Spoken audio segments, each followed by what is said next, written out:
पालकमंत्री पदावरून रायगड जिल्ह्यात शिवसेना आणि राष्ट्रवादीमध्ये वाद आता विकोपाला गेला। माझ्यावर ज्यांनी निराधार आरोप केले त्यांचं पुढे काय झालं हे सर्वांनी पाहिले असा सूचक इशारा राष्ट्रवादी काँग्रेसचे प्रदेशाध्यक्ष खासदार सुनील तटकरे यांनी रायगडमधील शिवसेनेच्या आमदारांना दिला होता।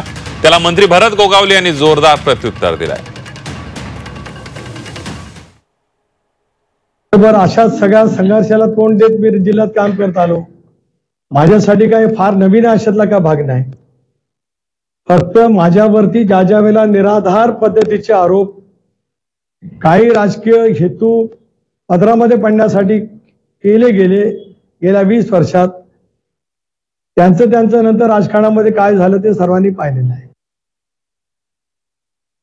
आणि आम्ही बाळासाहेबांचे सैनिक आहोत, लक्षात आलं का? आम्ही येऱ्यागाबाळ्याचे सैनिक नाही आहे की जे त्यांच्या विरोधात जाल। पहिलं विरोधात गेलं कोण, काय कोण ह्याची तर चौकशी करा। पहिली निवडणूक कोणाची होती आणि दुसरी निवडणूक कोणाची होती?